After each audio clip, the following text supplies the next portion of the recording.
Instagram నుంచి సంపాదిస్తున్నావా డబ్బులు? అసలు నేను ఇన్‌స్టాలో యాక్టివ్ ఉండను. రీసెంట్‌గా యాక్టివ్ అయ్యా. కమర్షియల్స్ అదే మా ప్రమోషన్స్ అవే. నాకు ఇదివరకు ఏం బెదిరించడం కాదు. చెప్పారేంటంటే, "నువ్వు ఇట్లా కొలాబరేషన్స్ అవి ఇవి చేసావనుకో ప్రమోషన్స్ నిన్ను మూవీస్‌లో పెట్టుకోరు. యూట్యూబ్‌లో చేసినా నిన్ను ఐ మీన్ పెట్టుకోరు మూవీస్‌లో. మూవీస్‌కెప్పుడు ఫ్రెష్ ఫేసెస్ కావాలి. హ్మ్. కొత్తదనం కోరుకుంటారు. సో, జనం నిన్నెక్కువ చూసారనుకో, వాళ్ళకి నీ ఫేస్ అలవాటయిపోద్ది. సో, నిన్ను స్క్రీన్ మీద చూడాలనుకోరు" అని ఇట్లా ఏవేవో చెప్పేసారనమాట నాకు. ఒక అందుకే పాయింట్‌లో అది నిజమే.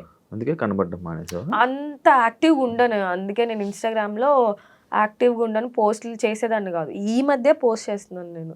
ఈ మధ్య కొంచెం ఈ నమ్ముతున్నావా నువ్వు? నమ్మ ఆ! నమ్మా ఒక సిట్యుయేషన్‌లో ఏంటంటే, ముందు నేను షార్ట్ ఫిల్మ్స్ చేసేదాన్ని కదా! ఆ! సో, ఒక 2, 3 మూవీస్ పెద్ద మూవీస్‌కి ఆడిషన్‌కెళ్ళినప్పుడు "ఏం చేసావు ఇదివరకంటే?" షార్ట్ ఫిల్మ్సా? ఓకే. ఈ అమ్మాయిని హీరోయిన్ ఫ్రెండ్ పక్కన పెట్టండి. హీరోయిన్ ఫ్రెండ్ గూడా గాదు. ఆడిషన్ బావుందన్నారు. అన్నీ బావుంది. హీరోయిన్ ఫ్రెండ్ పక్కన ఫ్రెండ్. అంటే డైలాగ్ ఉంటదో లేదో తెలీదు. నన్ను ఉంచుతారో లేదో తెలీదు. కట్ చేస్తారో తెలీదు. సో, వాళ్ళు అంటే ఏంటంటే షార్ట్ ఫిల్మ్స్ కాబట్టి అట్లా వెనకేసేయండి. హ్మ్. అదే మళ్ళీ మూవీస్ జేస్తే మళ్ళీ ఇంపార్టెంట్ రోల్ ఉంటది. మేబీ ఎక్స్‌పీరియన్స్ చూస్తారేమో అక్కడ.